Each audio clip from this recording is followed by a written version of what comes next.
Bonjour, j'espère que vous allez bien. Ça me fait plaisir d'être avec vous aujourd'hui. Pour aujourd'hui, je vais vous partager mon témoignage, comment je suis venu à l'Évangile, comment je suis devenu chrétien. Mais avant de commencer, je voudrais partager avec vous une partie de la parole de Dieu, puis vous allez voir que ça a un lien avec ce que je vais vous partager aujourd'hui. Ça se trouve dans Jean, chapitre 3, versets de 1 à 10. Ça va comme suit. Mais il y eut un homme d'entre les pharisiens nommé Nicodème, un chef des Juifs, qui vient, lui, auprès de Jésus de nuit et lui dit, Rabbi, nous savons que tu es un docteur venu de Dieu, car personne ne peut faire ces miracles que tu fais si Dieu n'est avec lui. Jésus lui répondit, en vérité, je te le dis, si un homme ne naît de nouveau, il ne peut voir le royaume de Dieu. Nicodème lui dit, comment un homme peut-il naître quand il est vieux?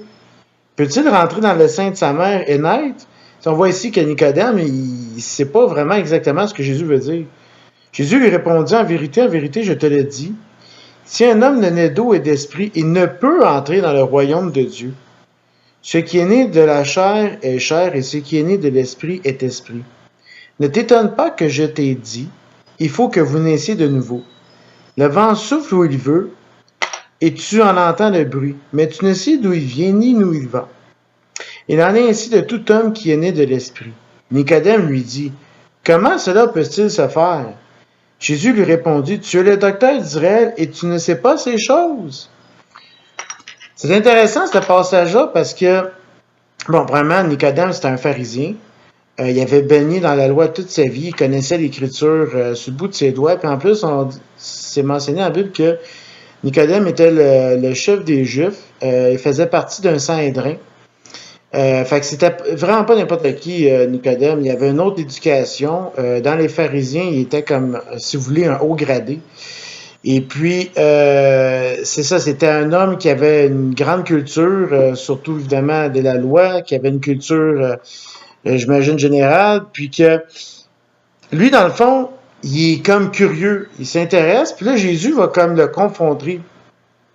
Puis, Jésus va lui dire carrément, ben, autrement dit, Nicodème, en d'autres mots, ce que ça veut dire, c'est que ce que tu pensais acquis, autrement dit, si tu te croyais justifié pour rentrer dans le royaume des cieux, tu ne l'es pas nécessairement, il faut que tu naisses de nouveau. Puis ça, je m'en souviens, avant de devenir chrétien, je l'avais déjà lu cette histoire-là, mes parents me l'avaient partagée, puis je l'avais lu par moi-même dans la Bible, puis ça m'avait frappé. Puis, évidemment, mes parents m'avaient enseigné, depuis que j'étais tout petit, comme quoi, pour justement être justifié, fallait être né de nouveau, fallait autrement dit, se soumettre à Jésus, puis en faire notre Seigneur et Sauveur.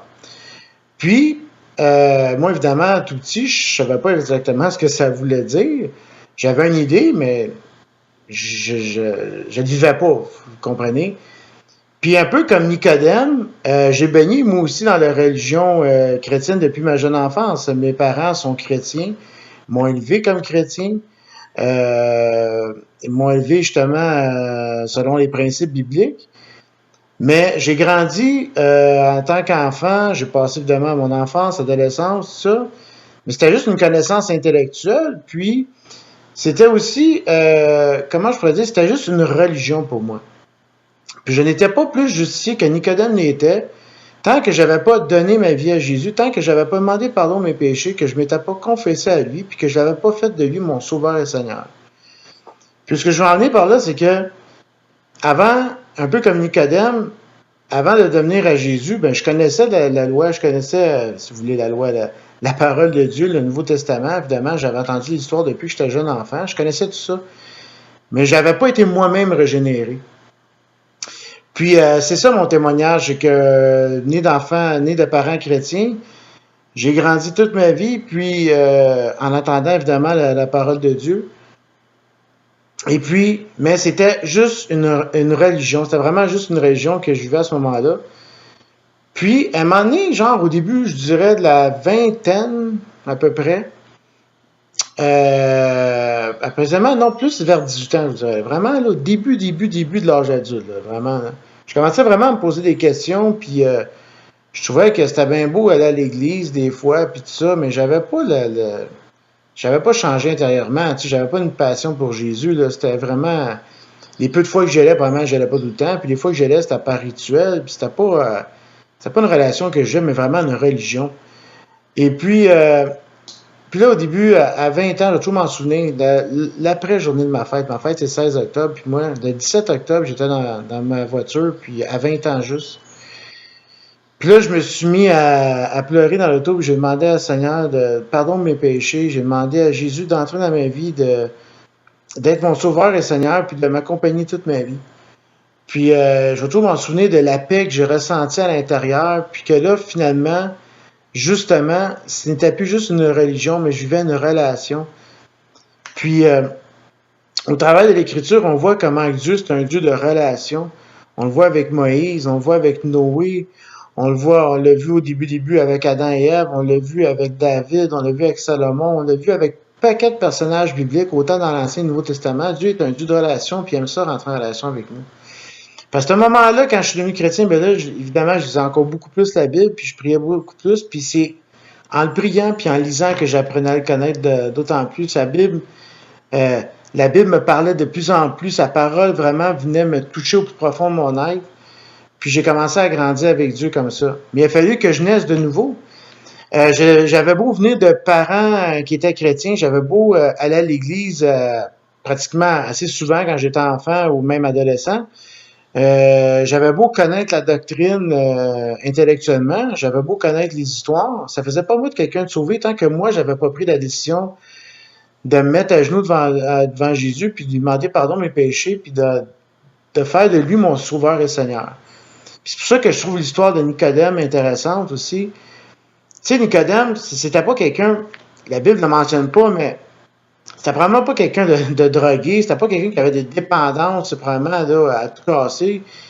C'était juste quelqu'un qui était hyper éduqué, qui avait été dans la religion toute sa vie, mais qui n'avait pas été régénéré de cœur, tu sais.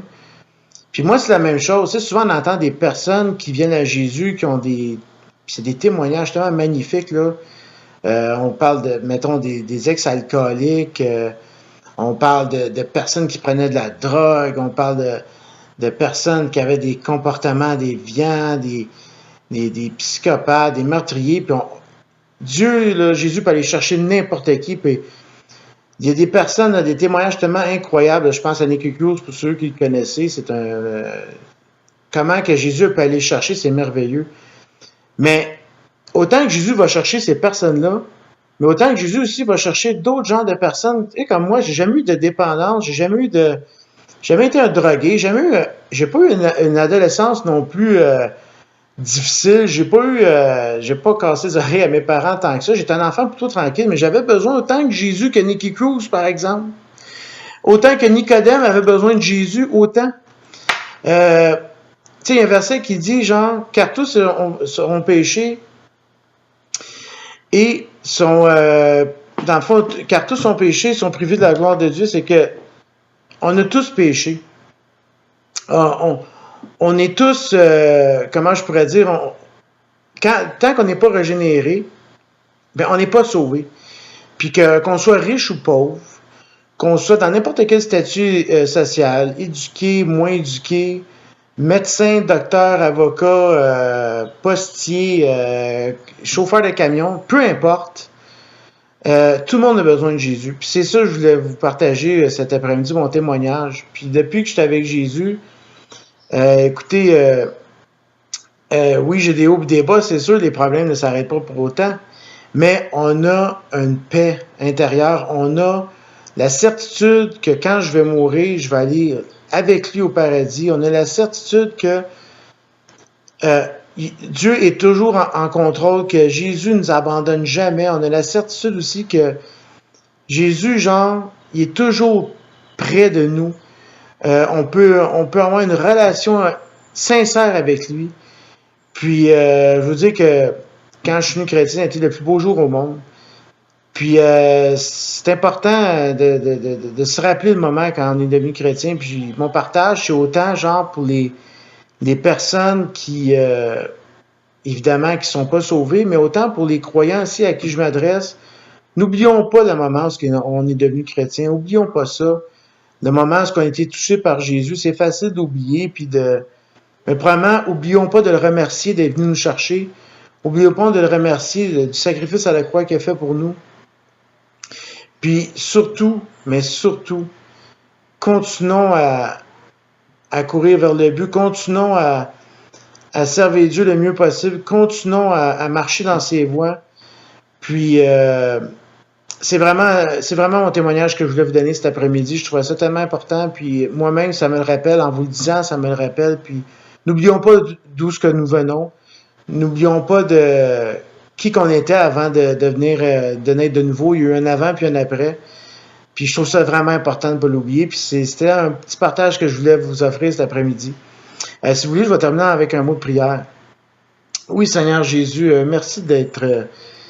Seigneur, merci d'être venu nous chercher. Merci, Seigneur, pour le sacrifice à la croix que tu as fait pour nous. Seigneur, on ne pourrait jamais te remercier, Seigneur, pour tout ce que tu as fait, Seigneur. Tu n'étais pas obligé de faire, puis tu l'as fait jusqu'au bout, Seigneur. Puis on veut te remercier pour ça. Merci d'être avec nous, Seigneur, tous les jours, jusqu'à la fin du monde, comme tu as dit aux disciples, Seigneur, en ton ascension dans les cieux, Seigneur, tu as dit que tu étais avec eux tous les jours jusqu'à la fin du monde. Puis merci pour ça, Seigneur. Puis merci, Seigneur, pour ton soutien. Merci, Seigneur, pour qui tu es. Merci, Seigneur, parce que tu es le grand Dieu d'éternité. Puis je te prie pour toutes les personnes, Seigneur, qui sont en deux chaises, qui n'ont pas pris de décision encore de te suivre, de te demander pardon pour le péché, puis de te faire comme leur sauveur et Seigneur. Je te prie qu'ils le fassent. Seigneur. Je te prie d'aller chercher des âmes, Seigneur, comme jamais. Je te prie pour nous, croyants, d'être des témoins. Utilise-nous, Seigneur, de la meilleure façon qui soit, Seigneur. Puis je te remercie pour tout, Seigneur. Puis je te remercie d'avance pour tout ce que tu vas accomplir. En ton beau nom que je te prie, Seigneur, pour ta plus grande gloire. Amen. Sur ça, je vous souhaite une bonne après-midi. Puis je vous souhaite de passer une belle journée. Puis profitez du beau temps. Bye bye, à la prochaine.